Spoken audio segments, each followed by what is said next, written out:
Nefertiti is one of the most popular individuals from ancient Egypt. One of the reasons we don't know a great deal about Nefertiti and her family is because they were erased from history. Scientists finally cracked open Nefertiti's genetic code, and what they found made the entire research team go silent.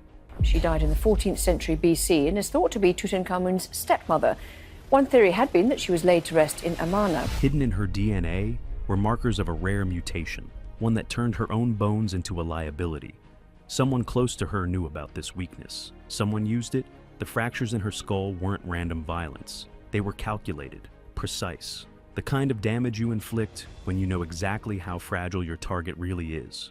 For 3,300 years, her killers buried this truth beneath erased names and unmarked tombs.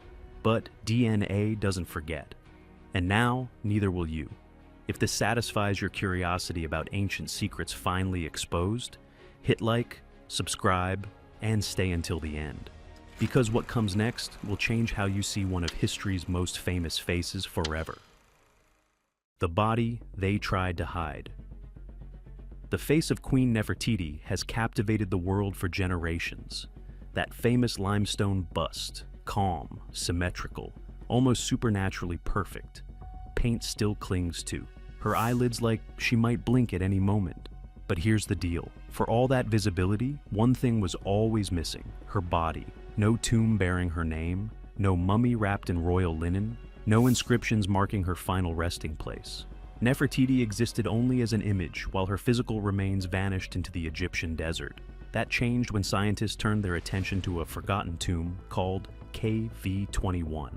Discovered in 1817 in the Valley of the Kings, KV-21 held two unidentified female mummies, both badly damaged, both missing their heads. No jewelry, no inscriptions, nothing. One of them, labeled KV-21b, was ignored for decades. The remains seemed too degraded to study. And get this, that assumption was dead wrong. In 2022, using advanced DNA sequencing, researchers finally extracted enough genetic material to run a mitochondrial analysis. Dr. Sahar Salim, a radiologist at Cairo University, was among the first to review the results. She pushed back from her monitor. The color drained from her face.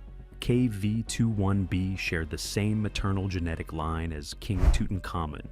This wasn't some distant noble. This was immediate family, a close female relative, possibly his mother. That pointed directly to Nefertiti. But the DNA wasn't even the most disturbing part. CT scans revealed injuries that time alone could never explain. Arms twisted unnaturally behind the body, a crushed rib cage, a skull fractured with brutal, deliberate force. This damage wasn't post-mortem, Dr. Salim said quietly. Someone did this while she was still alive, or seconds after.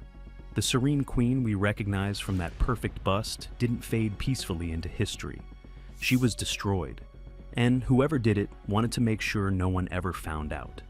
The hidden chamber theory. While forensic teams analyzed shattered bones, another group of researchers was hunting somewhere else entirely. Not bodies, walls, painted surfaces hiding secrets in plain sight. In 2015, British Egyptologist Dr. Nicholas Reeves dropped a bombshell that shook the archaeological world. After studying ultra-high-resolution scans of Tutankhamun's burial chamber, he noticed something strange beneath the artwork and plaster.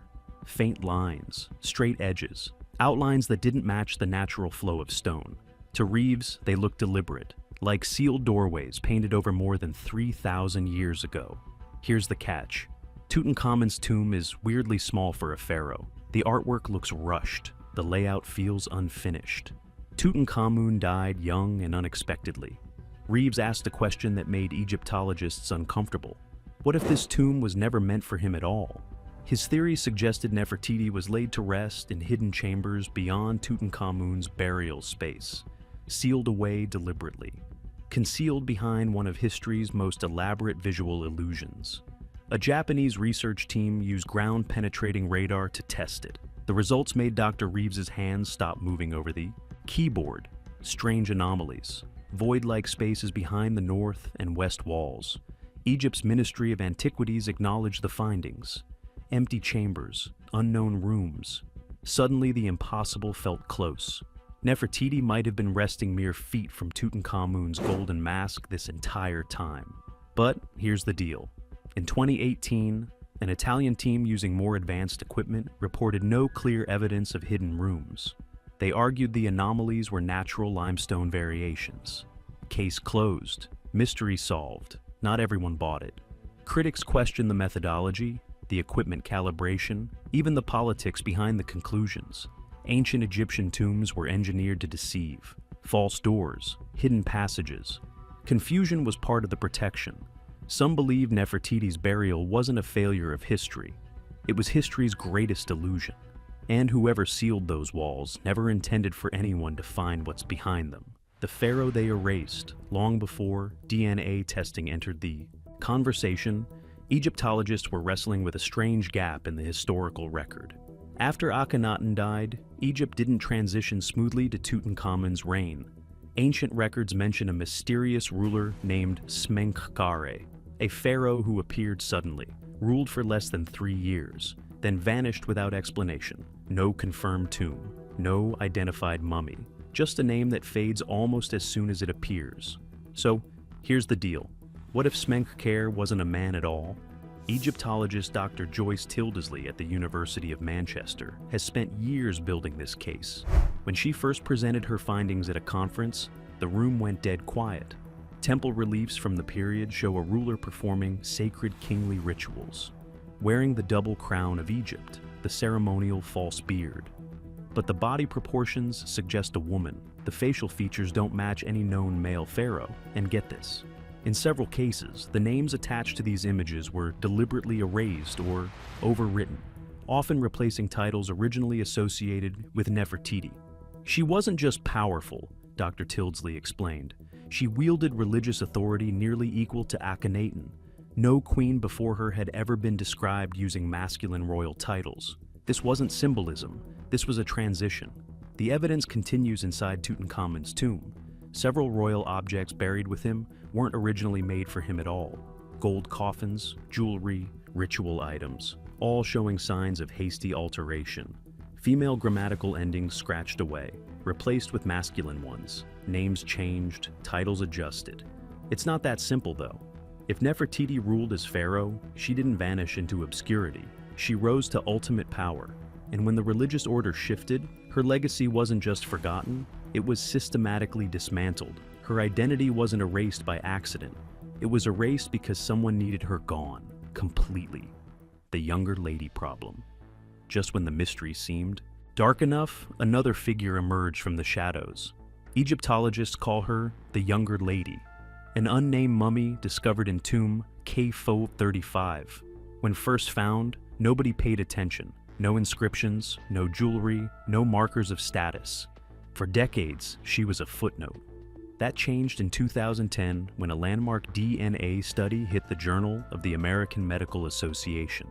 Dr. Zahi Hawass, Egypt's former Minister of Antiquities, was part of the research team. When the results came back, he sat motionless for nearly a minute. The younger lady was the biological mother of Tutankhamun and the full sister of Akhenaten. That single finding rewrote the royal family tree overnight. Here's the catch. Traditional history holds that Nefertiti was not Akhenaten's sister. Many scholars believe she came from a non-royal background. If that's accurate, then this DNA points to someone else entirely. Or it suggests Nefertiti's origins were far more secretive than anyone realized. But the DNA wasn't even the worst part. The younger lady's mummy shows horrific facial trauma. Her jaw was shattered, her cheekbone destroyed. Dr. Yossi Nagar, a forensic anthropologist who examined the remains, didn't mince words. This wasn't tomb robbers, he said. This wasn't mummification damage. Someone hit her in the face with a blunt object, hard, deliberately. The force was focused. This was personal. In the volatile politics of the Amarna period, anyone tied to Akhenaten's radical beliefs could have been marked for elimination once power shifted. So, who was the younger lady? Was she Nefertiti, stripped of identity, murdered, hidden among unmarked bodies? Or another royal woman whose existence became too dangerous to acknowledge? One thing is certain, whoever she was, someone wanted her face destroyed. and they nearly succeeded in making her disappear forever. The genetic weapon. When researchers thought they were finally piecing together Nefertiti's fate, the DNA revealed something that made them stop cold. Not names, not identity, a pattern. A biological signature so consistent that some scientists now call it a genetic curse. The 2010 study showed Tutankhamun suffered from multiple inherited disorders, skeletal deformities, weakened immune responses, chronic pain. These weren't isolated problems. They pointed to generations of royal intermarriage, a practice meant to preserve divine blood that instead poisoned the family from within. Basically, they were breeding themselves into fragility. When researchers added DNA from KV21b in 2022, the picture turned sinister. Dr. Karsten Pusch, a geneticist at the University of Tübingen who worked on the analysis, leaned back in his chair when the data populated his screen. His voice dropped. "There it is," he muttered. "The same mutation. A rare recessive gene linked to severe bone fragility. Heightened risk of internal bleeding. Anyone carrying this trait would be exceptionally vulnerable, easily injured, slow to heal, far more likely to die from blunt force trauma." The 2010 study showed Tutankhamun suffered from multiple inherited disorders, skeletal deformities, weakened immune responses, chronic pain. These weren't isolated problems. They pointed to generations of royal intermarriage, a practice meant to preserve divine blood that instead poisoned the family from within. Basically, they were breeding themselves into fragility. When researchers added DNA from KV21b in 2022, the picture turned sinister. Dr. Karsten Pusch, a geneticist at the University of Tübingen who worked on the analysis, leaned back in his chair when the data populated his screen. His voice dropped. "There it is," he muttered. "The same mutation. A rare recessive gene linked to severe bone fragility. Heightened risk of internal bleeding. Anyone carrying this trait would be exceptionally vulnerable, easily injured, slow to heal, far more likely to die from blunt force trauma." And get this. The violent injuries on KV21b suddenly made terrifying sense. A shattered skull, crushed ribs. For someone with this genetic weakness, those wounds wouldn't just be fatal, they would be instantly catastrophic. This raises a possibility too disturbing to dismiss. Nefertiti may not have been randomly attacked. She may have been deliberately targeted because her physical vulnerability was known to her enemies, to her rivals, maybe even to her own family. Yes, her DNA wasn't just her identity. It was a weapon someone used against her. The bloodline that vanished. What happened to Nefertiti's children may be just as haunting as what happened to her. 6 daughters were born into the Amarna court, their names carved into temple walls: Meritaten, Meketaten, Ankesenpaten, Neferneferuaten, Tasherit, Neferneferure, Setapenre. Reliefs show them walking beside their mother, participating in sacred rituals, standing beneath the rays of the Aten. After year 12 of Akhenaten's reign, they start vanishing, one by one. Meketaten died around year 14. A funeral scene shows mourners gathered around her body. But here's the deal. In that image, a nurse holds an infant. Some scholars believe Meketaten died in childbirth. If so, what happened to that baby was never recorded. Ankesenpaten survived longer. She eventually became Ankhesenamun, wife to Tutankhamun. Ancient Hittite records describe a desperate letter from an Egyptian queen begging for a foreign prince to marry. She claimed she had no heir, feared being forced to wed a commoner. The Hittite prince was murdered before reaching Egypt. The queen vanished from history. Many historians believe this was Ankhesenamun, her fate eerily mirroring her mother's. The remaining daughters? They disappear in early childhood. No death records, no tombs, no identified mummies. Their lives survive only in fragments of broken reliefs.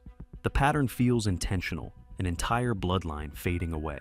No graves, no confirmed remains, no future heirs. It's not that simple, though. The Amarna period was considered heretical by later rulers. Erasing Nefertiti's legacy may have required more than destroying her image. It may have meant eliminating her descendants entirely. Someone didn't just want Nefertiti forgotten. They wanted her bloodline extinct. The mask. Behind the mask. In 2009, researchers from Germany's Imaging Science Institute made a discovery that reframed everything. Using CT scans on Nefertiti's famous bust, they found a second face beneath the smooth exterior.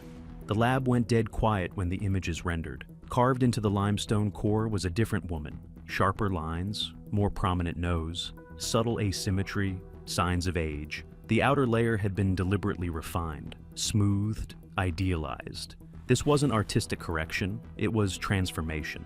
Dr. Alexander Huppertz, the radiologist who led the imaging team, stared at the screen for a long moment. Someone didn't want us to see. The real woman, he said. They rebuilt her face, made her into something she never was.